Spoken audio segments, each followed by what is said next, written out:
నమస్కారం city news కి స్వాగతం.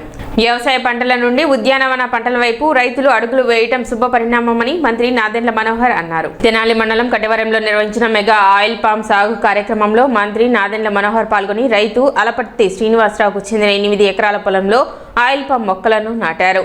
అనంతరం జరిగిన సమావేశంలో ఆయిల్ ఫామ్ సాగు రైతులతో మంత్రి మనోహర్ మాట్లాడారు.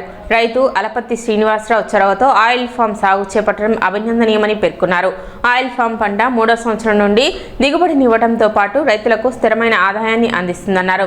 ఆయిల్ ఫామ్ సాగుకు ప్రభుత్వం నుండి ఎకరాకు 71,000 రూపాయల వరకు సబ్సిడీ, 5 ఎకరాల్లోపు రైతులకు బిందు సేద్యానికి 99% వరకు రాయితీ అందిస్తున్నట్లు తెలిపారు. అవసరమైతే తెనాలి ప్రాంతంలో ఆయిల్ ఫామ్ ప్రాసెసింగ్ ప్లాంట్ ఏర్పాటుకు కృషి చేస్తామని, నియోజకవర్గంలో ఆయిల్ ఫామ్ సాగుపై రైతులకు అవగాహన కల్పించే కార్యక్రమాలు చేపడతామని చెప్పారు.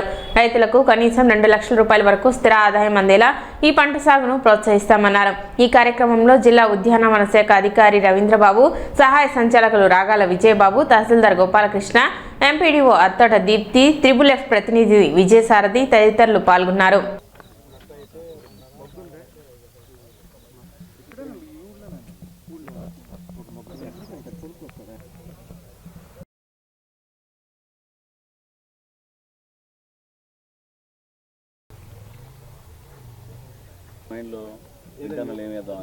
వచ్చేటప్పటికి మేము మన కంపెనీ వాళ్ళు మనకి ఏది డైమండ్ చెప్పినా కూడా మీకు కావాలంటే మేము స్క్వేర్లోకి వెళ్తాం.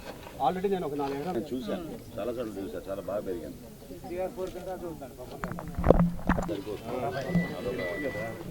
కూలిపర ఏం కదలడం లేదు, మీటింగ్కి వస్తున్నారు. ఎన్ని ఎకరాలు వేసారమ్మా? చేసాం. Very good.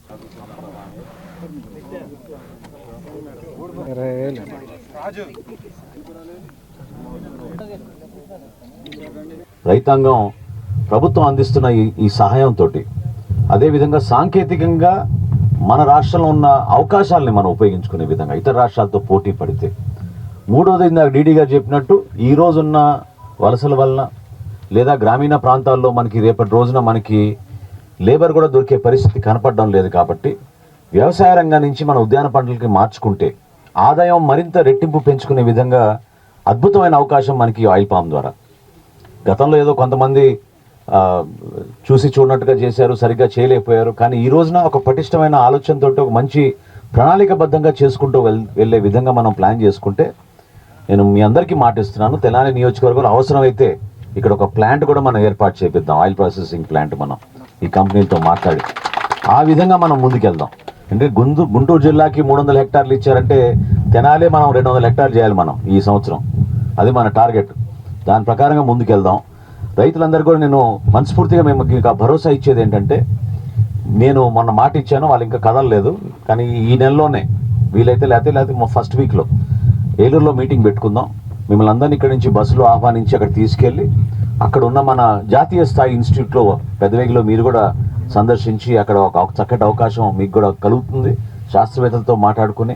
ఎందుకంటే నేను గత సంవత్సరం వెళ్ళినప్పుడు డైమండ్ పద్ధతిలో చేస్తే బాగుంటుందనే విషయం వాళ్ళు ప్రస్తావించారు. కానీ ఇప్పుడు రైతు సోదరులు మనకి డైమండ్ కాదండి, స్క్వేర్లో వేసుకుంటేనే మాకు బాగుంటుంది, ఇంకొంచెం గ్యాప్ ఎక్కువ ఇస్తామన్నారు. డైమండ్లో అంటే 56 మొక్కలు వేస్తారు, ఇప్పుడేమో 50 మొక్కలే వేసుకుంటే మేము 2వ పంట కూడా పెంచుకోవచ్చు అంటారు. 100% ఒక అద్భుతమైన నిర్ణయం అది కూడా. ఎందుకంటే ఏలూరు జిల్లాలో మనం కోకో ఎక్కువ వేసాం, కోకోతో పాటు అరేక నట్టు కూడా వేసాం. దీంతో పాటు కొన్ని ప్రాంతాల్లో అంటే కొంచెం వర్షపాతం నమోదైన ఎక్కువ చోట, లేకపోతే చెట్టు బాగా పెరిగిన తర్వాత ఖచ్చితంగా మనం మిరియాలు కూడా వేసుకోవచ్చు. సో మిరియాలు కూడా వేసుకున్న తర్వాత మనకి ఎక్కువగా మనకి ఆదాయం పెంచుకునే అవకాశం 2 లక్షలు కాదు, కనీసం 4 లక్షల రూపాయలు ఆదాయం వచ్చే రైతులు కూడా ఏలూరు జిల్లాలో చాలామంది ఉన్నారు. కాబట్టి మీరు రావాలి, ఒకసారి మిమ్మల్ని తీసుకెళ్తాం. క్షేత్రస్థాయిలో మీకు పర్యటన ఏర్పాటు చేసి అక్కడ చక్కగా ఒక రోజు భోజనాలు అవన్నీ పెట్టుకుని మనం ఒక డే ట్రిప్ మిమ్మల్ని తీసుకెళ్తే మీ అందరికీ తెలుస్తుంది అక్కడ ఏ విధంగా వ్యవసాయం జరుగుతుందో. పెద్ద మనసుతోటి వీళ్ళు ముందుకు వచ్చి ఆ నిర్ణయం తీసుకుని మార్పు తీసుకురావడం కోసం చేస్తున్న ప్రయత్నం. ఎందుకంటే ఇదే రోడ్డు పైన 2003-04 నేను మొట్టమొదటిసారి తెనాలి ఎక్కువగా పర్యటించేటప్పుడు నాకు బాగా గుర్తు, ఇక్కడంతా గులాబీ తోటలు ఉండేవి. ఆ రోజుల్లోనే మనం ఉద్యాన పంటలు వేసుకున్నాం ఇక్కడ ఈ ప్రాంతంలో. కష్టపడి పాపం ఇక్కడ పూలు కోసుకుని తెనాలి తీసుకెళ్లి మార్కెట్లో అమ్ముకునే వాళ్ళు మహిళలు ఎంతోమంది. ఆ విధంగా ఇక్కడున్న రైతులు, ఇక్కడున్న రైతాంగం వాళ్ళకున్న అలవాట్లు మనకి ఎప్పటి నుంచో ఒక పద్ధతి ప్రకారంగా మన కుటుంబాల్లో ఉన్న సాంప్రదాయబద్ధమైన అలవాట్లు మనం మెయింటైన్ చేసుకుంటూ వచ్చాం. అది నిలబెట్టుకోవాలి. ఎందుకంటే రాష్ట్రంలో ఈ రోజున 16% ఉంది ఉద్యాన పంట నుంచి మనకు వచ్చే ఆదాయం మన స్థూల ఉత్పత్తిలో. 16% కనీసం డబుల్ చేస్తే భారతదేశంలో నంబర్ 1 స్థానానికి వెళ్ళిపోతుంది మనకి ఆంధ్రప్రదేశ్. తెనాలిలోని శ్రీ వాసవి కనికా పరమేశ్వరి అమ్మవారి దేవస్థానం ప్రాంగణంలో భగవద్గీత షష్ఠాధ్యాయంపై ఆత్మ సంయమ యోగంపై 5 రోజుల పాటు ఆధ్యాత్మిక జ్ఞాన ప్రవచనాలు భక్తి శ్రద్ధలతో కొనసాగుతున్నాయి. ఈ నెల 15న ప్రారంభమైన ఈ కార్యక్రమం 19వ తేదీ వరకు ప్రతిరోజు సాయంత్రం 6 గంటల నుండి రాత్రి 8 గంటల వరకు నిర్వహించనున్నారు. హైదరాబాద్కు చెందిన శ్రీ జగద్గురు మఠం శ్రీ లలితాంబిక సుపీఠం సంస్థాపకులు వేదాంతాచార్య పూజ్యశ్రీ సంపూర్ణానందగిరి స్వాములు భగవద్గీతలోని ఆత్మ సంయమ యోగం విశిష్టతను భక్తులకు వివరిస్తున్నారు. ప్రవచనం అనంతరం ప్రతిరోజు హారతి ప్రసాద వితరణ కార్యక్రమాలు నిర్వహిస్తున్నారు. భక్తులు పెద్ద సంఖ్యలో పాల్గొని ప్రవచనామృతాన్ని ఆలకించాలని నిర్వాహకులు కోరారు. కార్యక్రమంలో రాధాదేవి, బాలసరస్వతమ్మ, కొణిజటి శివ, ప్రసాద్ భక్తులు పాల్గొన్నారు. విచారణ అయితే కానీ నిశ్చయం కాదు. ఎక్కడైనా 2 విషయాలు ద్వంద్వాలు ఉంటే దాన్ని విచారణ చేస్తేనే దాని సత్యము మిథ్య తెలిసి అప్పుడు నిశ్చయం అవుతుంది. అందుచేత మరి ఎలాగా అనిర్విన్న చేత సహా యోక్తవ్యం కదా. ఎలా ఉండాలంటే అనిర్విన్న చేత సహా, ఇది ఎన్నో శ్లోకం 23 కదా. అది అనిర్విన్న చేత సహా అంటే ఏమిటి? మనకి నిశ్చయం వచ్చినంత వరకు విసుగు చెందకుండా చిత్తాన్ని చేయమన్నారు. ఇప్పుడు కొన్ని అర్థం అవ్వు, అదే 4 రోజులు దాన్ని చదివింది ఆ పరమాత్మే మనకు అర్థాన్ని స్పష్టంగా చేస్తాడు. అర్థమైందా? ఒక్కసారి అర్థం కాలేదు, 2 సార్లు అర్థం కాలేదు, 5 సార్లు చదివేసరికి భగవంతుడి యొక్క శక్తి మనలో ప్రవేశిస్తూ ఉంటారు. అలాగే అర్థం అవడానికి మన దగ్గరికే వస్తారు ఎవరో ఏమి వచ్చి చక్కగా చెప్తారు. అందుకని నీవు అనిర్విన్న చేత సహా యువత మాదక ద్రవ్యాలకు దూరంగా ఉండి లక్ష్య సాధన దిశగా ముందుకు సాగాలని AP Eagle chief IG Ake Ravikrishna Guntur జిల్లా ఎస్పీ వకుల్ జిందాల్ పిలుపునిచ్చారు. తెనాలి బురిపాలెం రోడ్లోని వివేకానంద సెంట్రల్ స్కూల్లో శనివారం నిర్వహించిన డ్రగ్స్ నిరోధక అవగాహన సదస్సులో ముఖ్య అతిథులుగా పాల్గొని వారు మాట్లాడారు. డ్రగ్స్ అలవాటు ఒకసారి మొదలైతే జీవితాన్ని నాశనం చేస్తుందని, మాదక ద్రవ్యాల కేసులో పట్టుబడితే ఉపాధి అవకాశాలు కోల్పోయే ప్రమాదం ఉందన్నారు. డ్రగ్స్ అక్రమ రవాణాపై కఠిన చర్యలు తీసుకుంటున్నామని, జిల్లాలో గంజాయి కేసుల్లో పలువురిపై పీడీ యాక్ట్ నమోదు చేసినట్లు తెలిపారు. మాదక ద్రవ్యాలకు బానిసైన వారికి 1972 హెల్ప్ లైన్ ద్వారా చికిత్స, కౌన్సిలింగ్ అందుబాటులో ఉంటుందని చెప్పారు. దేశాన్ని ప్రేమించే యువత డ్రగ్స్ ను కొనరని, ముట్టుకోరని ఐజీ రవికృష్ణ, ఎస్పీ వకుల్ జిందాల్ పేర్కొన్నారు. విద్యార్థులు క్రమశిక్షణతో చదువుతో పాటు మంచి విలువలను అలవర్చుకోవాలని సూచించారు. ఈ సందర్భంగా నిర్వహించిన సభకు విద్యా సంస్థల చైర్మన్ రావుపాటి వీరనారాయణ అధ్యక్షత వహించగా సిఈఓ వెంకట్రాం, విద్యార్థులు, ఉపాధ్యాయులు పాల్గొన్నారు.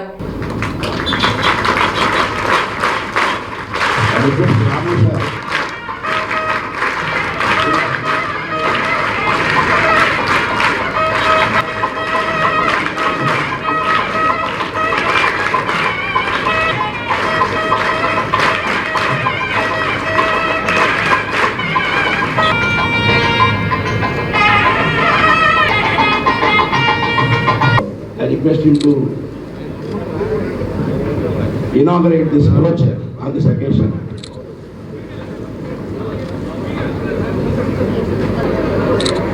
Baba.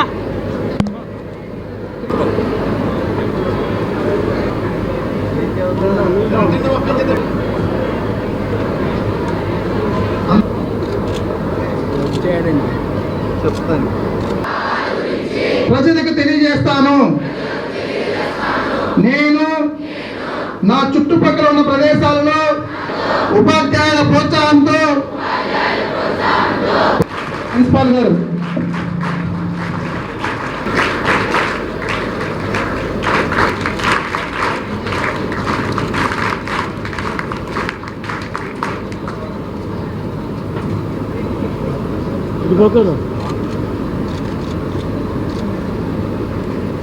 ఈరోజు ఈగల్ అండ్ గుంటూరు పోలీసు కలిసి వివేకానంద్ సెంట్రల్ స్కూల్లో డ్రగ్స్ మీద అవగాహన ప్రోగ్రాం కండక్ట్ చేయడం జరిగింది.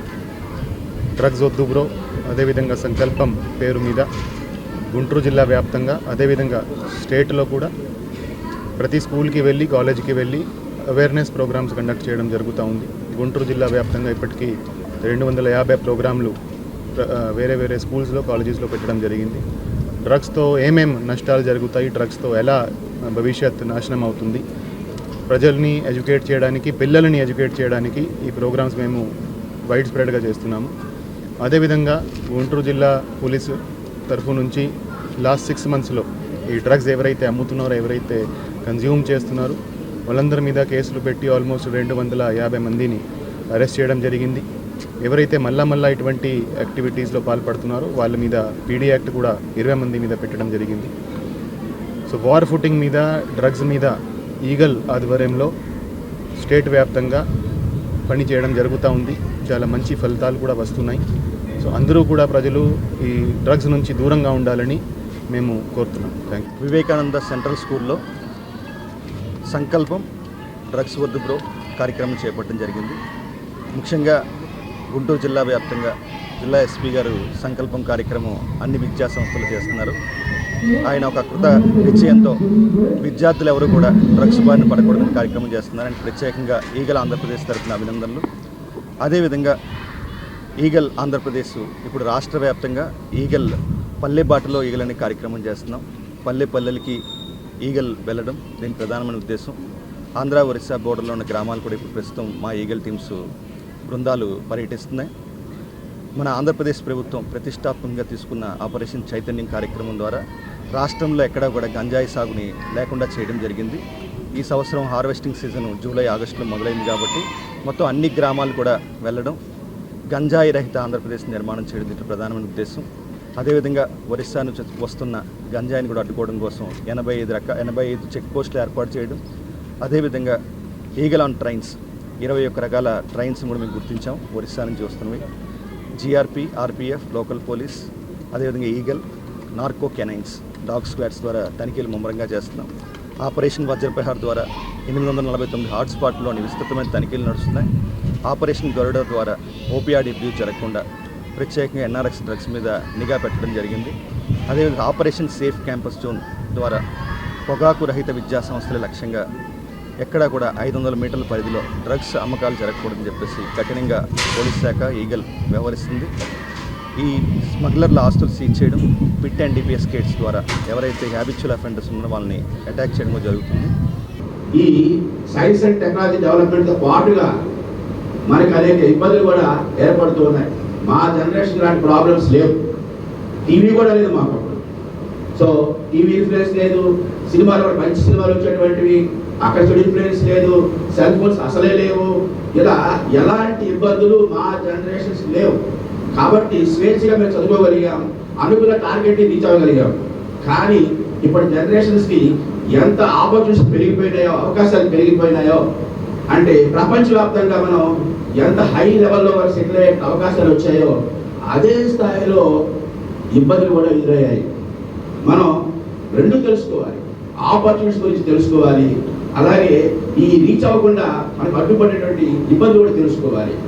అలా ఈ రెండవ పాయింట్ దృష్టిలో పెట్టుకుని, అంటే మన జీవితంలో ఏ పనులు చేయకూడదు, వేడి జోలికి వెళ్ళకూడదు, ఎలాంటి అలవాట్లు చేసుకోకూడదు, ఎలాంటి దుర్వ్యసనాలకు లోను కాకూడదు, ఎలాంటి సాంగత్యం పనికిరాదు, ఎలాంటి స్నేహాలు చేయకూడదు అనేది దృష్టిలో ఉంచుకుని మనందరినీ కూడా అవేర్నెస్ తీసుకురావడం కోసం ప్రత్యేకించి ఈ ప్రోగ్రామ్కి ఇన్వైట్ చేసుకున్నాం.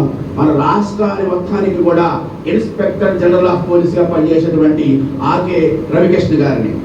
కుటుంబ కలహాల నేపథ్యంలో అత్తగారింట్లో తాళాలు పగలగొట్టి చోరీకి పాల్పడిన నిందితుడిని అరెస్ట్ చేసి 7 లక్షల రూపాయల విలువైన 70 గ్రాముల బంగారు ఆభరణాలను స్వాధీనం చేసుకున్నట్లు తెనాలి రూరల్ సీఐ నాయబ్ రసూల్ తెలిపారు. దోనెపూడి గ్రామానికి చెందిన అయ్యంకి పస్సి తన భార్య పుట్టింటికి వెళ్లిపోవడానికి అత్తగారే కారణమని భావించి ఆమె ఇంట్లో ఎవరూ లేని సమయంలో తాళాలు పగలగొట్టి బీరువాలోని బంగారు ఆభరణాలను అపహరించినట్లు వెల్లడించారు.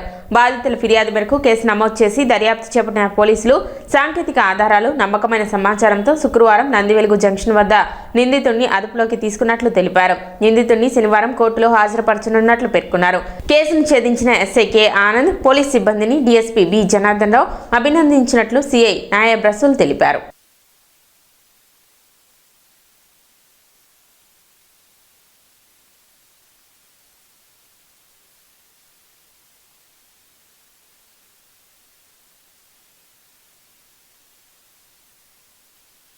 ఈ నెల 8వ తేదీన మధ్యాహ్నం 3 గంటల సమయంలో కొలకలూరు దగ్గర హాప్పేట గ్రామం వద్ద ఒక ఇంట్లో పగలపూట ఇంటి తాళాలు పగలగొట్టి దొంగతనం జరిగిందని చెప్పి ఒక ఆశా వర్కర్ గారు వచ్చి కంప్లైంట్ ఇస్తారు.